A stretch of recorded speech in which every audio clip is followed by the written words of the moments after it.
Selamat pagi, apa kabar pemirsa TVR Parlemen dimanapun Anda berada. Berjumpa kembali dalam program TVR 09 bersama saya Alfa Rizky dan tentunya dengan rekan saya. Dan saya Elisa Purba. Pemirsa, dalam 30 menit ke depan kami akan menyajikan kepada Anda sejumlah berita nasional, khususnya dari sudut pandang DPR RI sebagai referensi Anda dalam memahami dinamika politik, hukum, ekonomi, sosial, dan budaya di Indonesia. Dan pemirsa TVR Parlemen, inilah TVR 09 selengkapnya.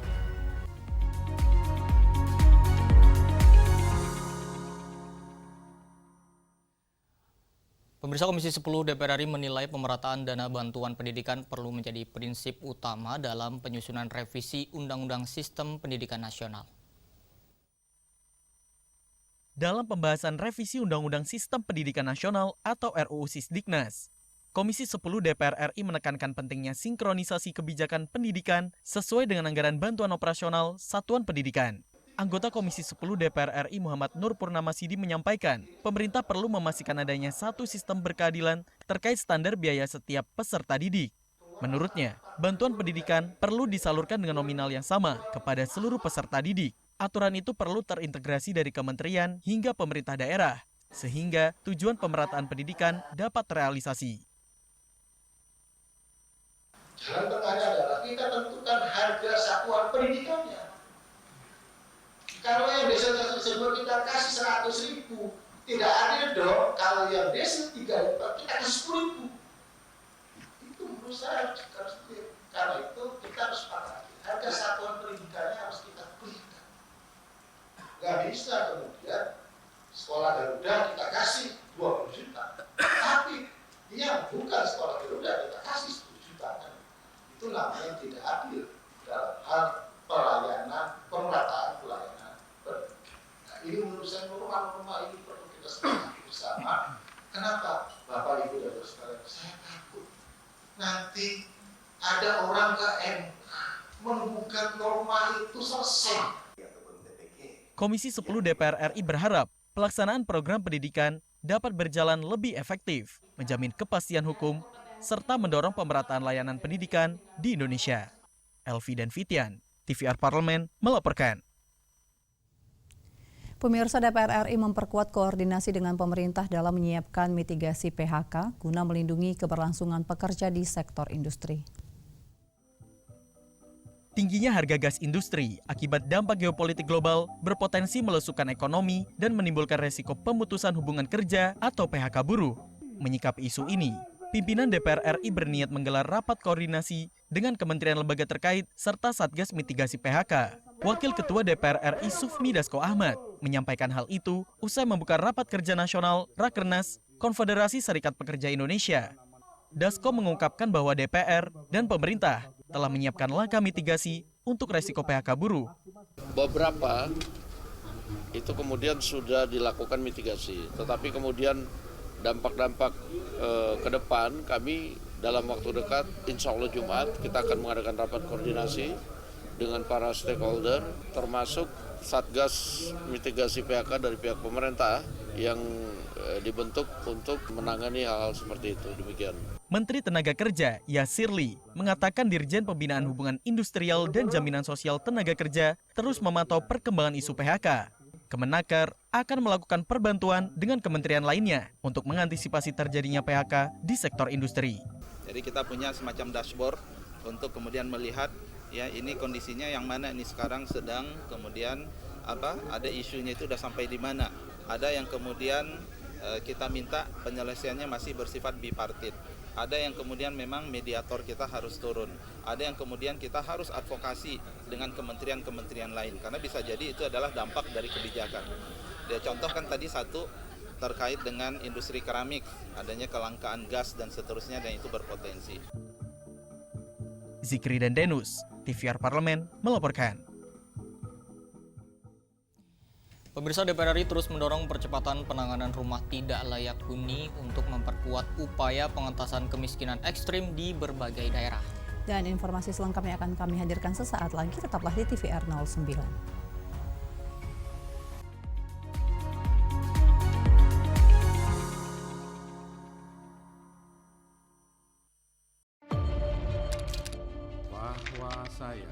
Bahwa saya demi Allah Saya bersumpah dan seadil-adilnya periode keanggotaan DPR RI hingga saat ini, yaitu terdapat 126 undang-undang yang telah selesai dibahas DPR RI.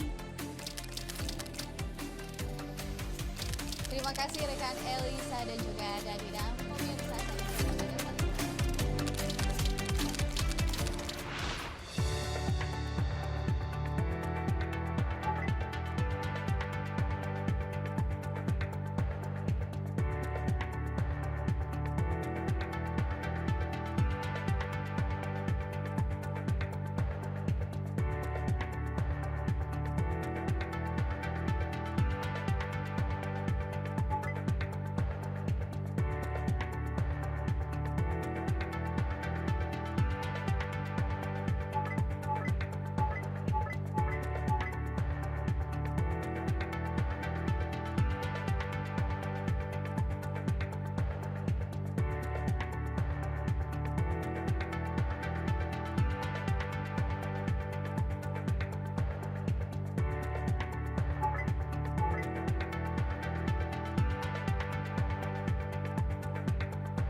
Anda kembali menyaksikan TVR 09. Pemirsa, Wakil Ketua DPR RI Cucun Ahmad Samsurijal menilai penyediaan hunian layak menjadi langkah penting dalam mendukung pengentasan kemiskinan ekstrim dan meningkatkan kualitas hidup masyarakat.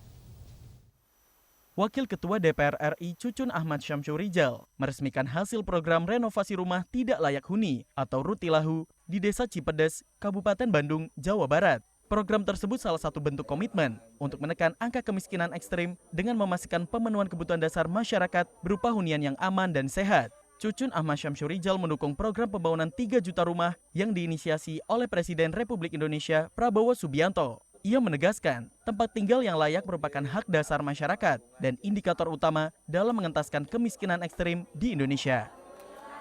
Kalau kita melihat sampai ke tingkat pelosok di daerah, rumah untuk tinggal layak dihuni itu masih jauh daripada standar. Makanya program Pak Presiden ini dengan program 3 juta rumah yang lagi digencarkan oleh beliau ini, semoga masyarakat bisa mendapatkan tempat tinggal. Karena salah satu indikator daripada kemiskinan ekstrim itu ya tempat tinggal yang layak untuk dihuni.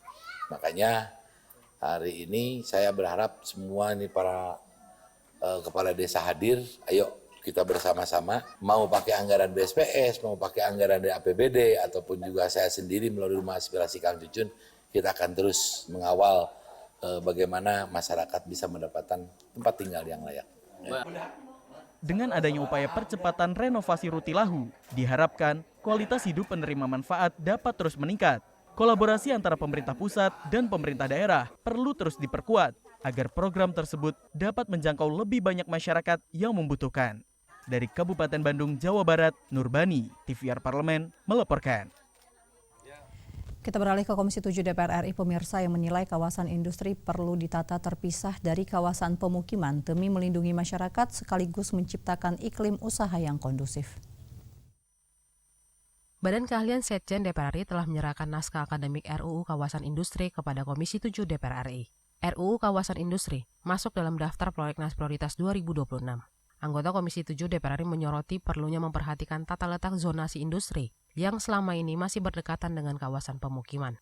Bambang Haryo mengatakan, Keberadaan kawasan industri sebaiknya tidak berdekatan dengan kawasan pemukiman.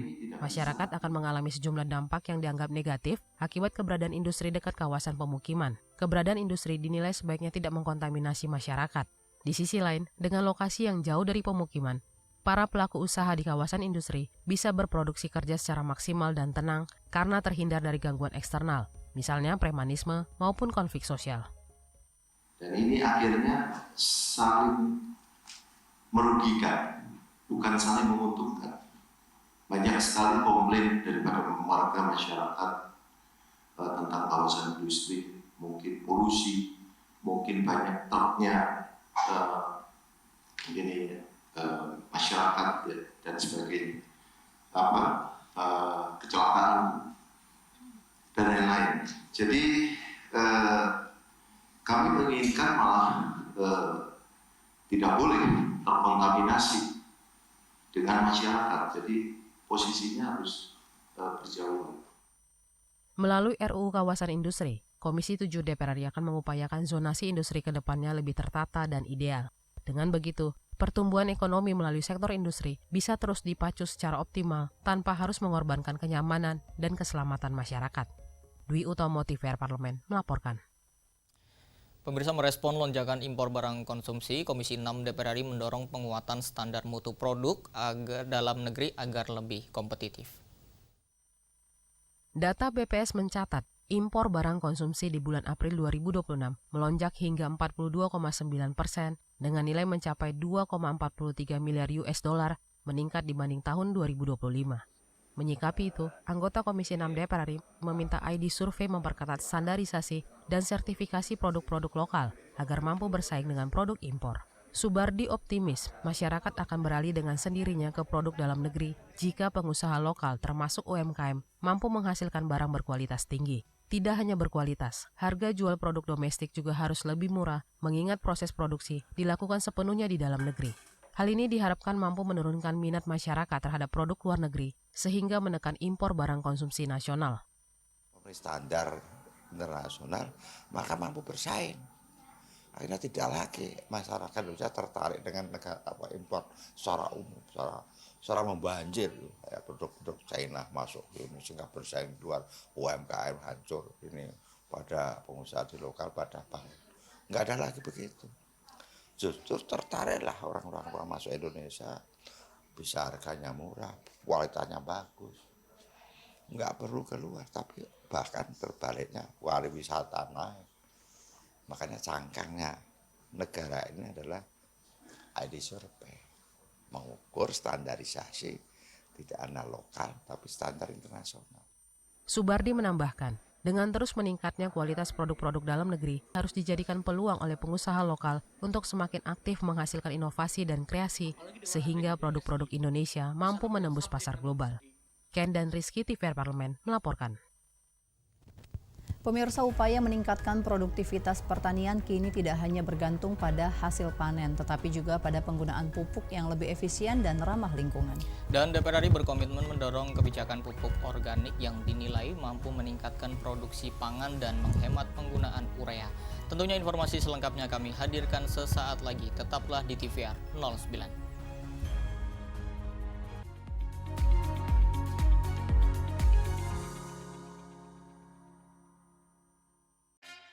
Yuk kita kenalan dengan anggota DPR RI periode tahun ini. Dari depan kursi. Di balik kursi. Gini, di balik kursi. Aku ingin menjadi sesuatu yang mungkin bisa kau rindu. Rukun sakabena. Itulah pokok nama. Semakin penasaran kan bagaimana kiprah karir politiknya? Hanya di TVR Parlemen.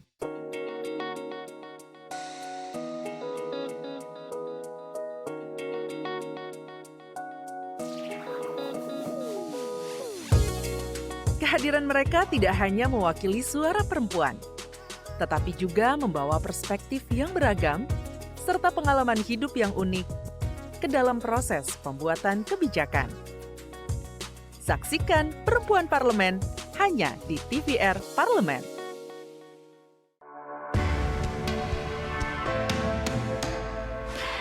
Dari ruang sidang Sidang Senayan, Jakarta, menyajikan liputan langsung kinerja DPR RI.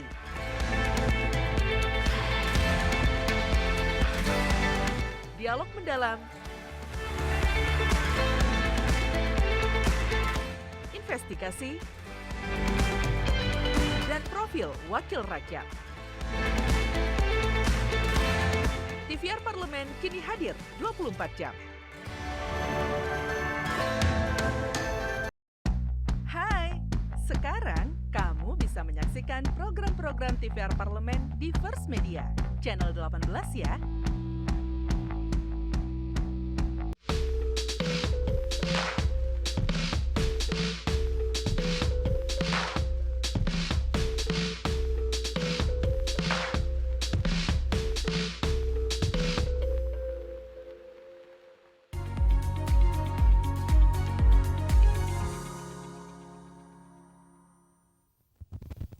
Kembali pemirsa di TVR 09. Pemirsa, penggunaan pupuk organik kini menjadi tren pertanian dunia karena dinilai mampu menjaga kesuburan tanah, meningkatkan produktivitas lahan, serta mendukung pertanian yang lebih berkelanjutan. Dan Komisi 4 DPR RI menilai momentum ini harus dimanfaatkan untuk memperkuat penggunaan pupuk organik agar produksi pangan meningkat, penggunaan urea lebih efisien, dan peluang ekspor semakin terbuka. Dan mari kita simak bersama pemirsa liputan mendalam yang telah dikemas oleh tim redaksi TVR Parlemen dalam segmen Lensa Parlemen berikut ini.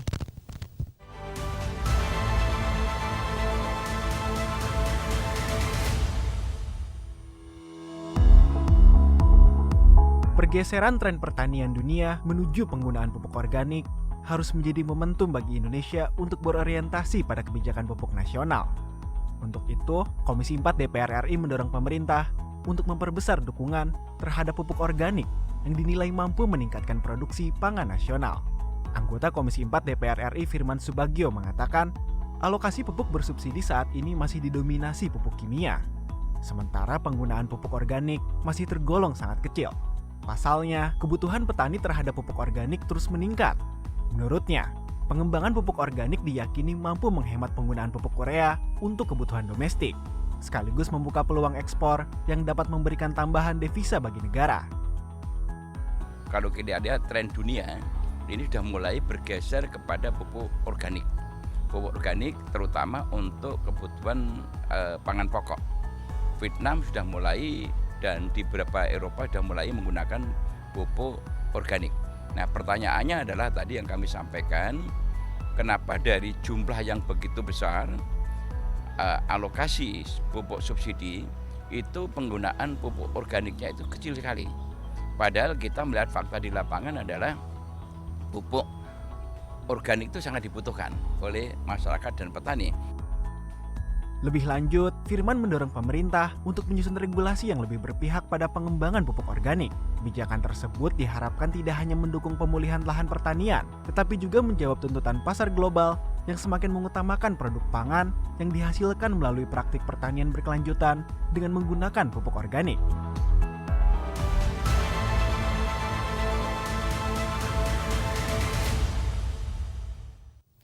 Elisa dan juga pemirsa, tentu kita sepakat ya bahwa jamu Nusantara ini merupakan warisan budaya yang telah dikenal dan dimanfaatkan oleh masyarakat Indonesia sejak ratusan tahun. Betul Alfred, dan tentu kita sama-sama telah melihat ya bahwa memang jamu ini diolah dari beragam rempah dan tanaman herbal, menjadikan jamu menjadi bagian dari kearifan lokal dalam menjaga kesehatan secara alami. Dan meski zaman terus berkembang, jamu tetap dipercaya dan dikonsumsi oleh berbagai kalangan sebagai pendamping gaya hidup yang sehat. Tentunya informasinya akan kami hadirkan sesaat lagi, tetaplah di TVR 09.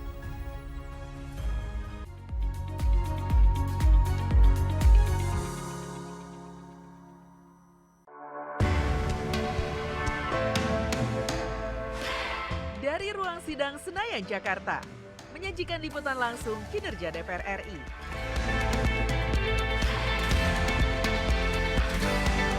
Dialog mendalam, investigasi, dan profil wakil rakyat. TVR Parlemen kini hadir 24 jam.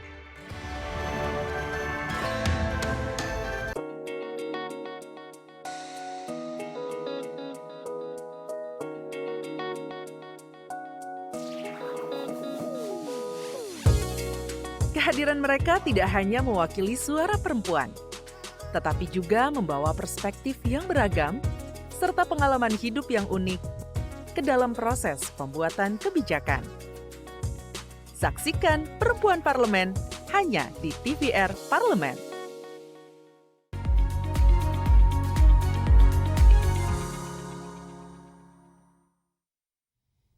Terima kasih pemirsa, masih bersama kami di TVR 09.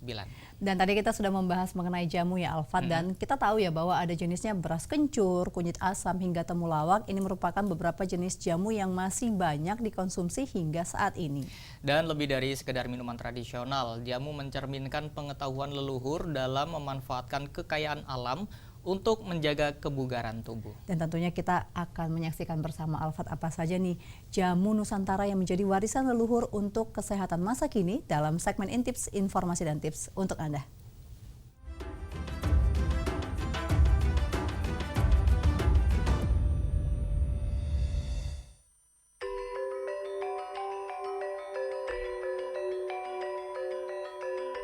Di tengah gaya hidup modern yang serba cepat, di saat masyarakat semakin akrab dengan obat-obatan instan, Indonesia menyimpan sebuah warisan leluhur yang hingga kini masih bertahan dan terus digunakan. Warisan itu bernama jamu, minuman tradisional yang terbuat dari rempah-rempah alami yang telah menjadi bagian dari kehidupan masyarakat Nusantara selama ratusan tahun. Jamu bukan hanya sekedar minuman, namun juga sebuah tradisi, sebuah pengetahuan lokal, dan sebuah cara leluhur kita dalam menjaga kesehatan tubuh. Saat ini, tradisi jamu tidak hanya hidup di desa-desa, tapi juga kembali dilirik oleh generasi muda, seiring meningkatnya kesadaran akan gaya hidup sehat dan alami. Lalu, apa sebenarnya jamu itu? Bagaimana sejarahnya? Dan bagaimana cara kita mengonsumsi jamu dengan tepat? Berikut informasi dan tips seputar tradisi minum jamu Nusantara, warisan leluhur untuk kesehatan masa kini. Kata jamu dipercaya berasal dari kata jampi dan husodo yang berarti doa dan kesehatan. Sejak zaman kerajaan kuno di Nusantara, jamu telah digunakan sebagai ramuan untuk menjaga kebugaran tubuh, mengobati penyakit, hingga merawat kecantikan. Bukti penggunaan jamu dapat ditemukan dalam relief candi dan naskah-naskah kuno yang mencatat berbagai ramuan dari tumbuhan alami. Pada masa itu, pengetahuan tentang jamu diturunkan secara turun-temurun dari generasi ke generasi dan menjadi bagian dari kehidupan sehari-hari. Hingga kini, tradisi jamu masih hidup di berbagai daerah di Indonesia dengan ciri khas dan racikan yang berbeda-beda. Di Jawa, kita mengenal jamu gendong yang dijual keliling oleh para ibu atau yang biasa disebut mbok jamu. Di Bali, ramuan tradisional digunakan dalam perawatan tubuh dan kesehatan. Sementara di daerah lain, rempah lokal dimanfaatkan sesuai kondisi alam dan kebutuhan masyarakat setempat. Dari sekian banyak jenis jamu, beberapa di antaranya sangat akrab di masyarakat. Pertama, jamu kunyit asam. Jamu ini terbuat dari kunyit dan asam jawa. Dikenal membantu menjaga daya tahan tubuh serta menyegarkan badan. Kedua, beras kencur. Ramuan yang memadukan beras, kencur, dan gula aren sering dikonsumsi untuk menambah energi serta meregakan pegal. Ketiga, temulawak. Jamu yang banyak digunakan untuk menjaga kesehatan pencernaan dan meningkatkan nafsu makan. Masih ada berbagai jenis jamu lain seperti jamu pahit, sinom, hingga ramuan khusus untuk kesehatan wanita. Setiap jenis jamu memiliki manfaat dan fungsi yang berbeda, sesuai dengan bahan alami yang digunakan. Di era masa kini, jamu tidak lagi dipandang sebagai minuman kuno. Banyak produsen jamu yang mengemas jamu dalam bentuk modern, mulai dari botol siap minum hingga serbuk instan. Bahkan, tren kafe jamu dan kedai minuman herbal mulai bermunculan di kota-kota besar. Hal ini menunjukkan bahwa jamu mampu beradaptasi dengan perkembangan zaman tanpa kehilangan nilai tradisinya. Meski demikian, masyarakat tetap perlu memahami bahwa jamu adalah ramuan herbal yang perlu dikonsumsi dengan bijak. Berikut beberapa tips agar tradisi minum jamu tetap aman dan memberikan manfaat optimal. Pertama, pilih jamu dari bahan alami. Pastikan jamu yang dikonsumsi tidak mengandung bahan kimia berbahaya dan tidak dicampur obat-obatan. Kedua, perhatikan kebersihan. Jika membeli jamu segar, pastikan proses pembuatannya bersih dan disimpan dengan baik. Ketiga, konsumsi secara wajar. Meskipun berbahan alami, jamu tetap tidak boleh dikonsumsi berlebihan. Sesuaikan jenis jamu dengan kondisi tubuh masing-masing. Keempat, jadikan jamu sebagai pendukung gaya hidup sehat. Imbangi konsumsi jamu dengan pola makan seimbang, istirahat cukup, dan aktivitas fisik teratur. Tradisi minum jamu Nusantara bukan hanya cerita masa lalu. Ia adalah warisan leluhur yang masih relevan hingga saat ini. Di tengah perkembangan zaman, jamu mengajarkan kita untuk kembali menghargai alam dan menjaga kesehatan secara alami. Dengan memahami manfaat dan mengonsumsinya dengan bijak, tradisi jamu dapat terus hidup dan menjadi bagian dari gaya hidup sehat masyarakat Indonesia. Karena sehat bukan hanya tentang obat modern, tetapi juga tentang kearifan lokal yang telah diwariskan dari generasi ke generasi.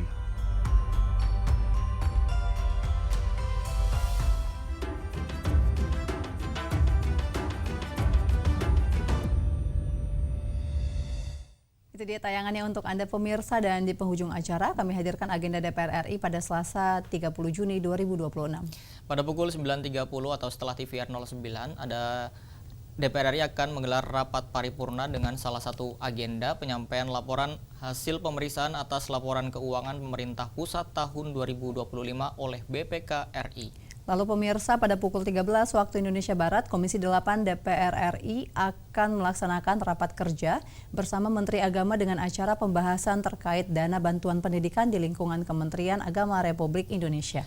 Dan tentunya masih banyak lagi sejumlah agenda serta kegiatan DPR RI lainnya dapat Anda akses di website kami di tvrparlemen.dpr.go.id atau melalui kanal YouTube kami di TVR Parlemen.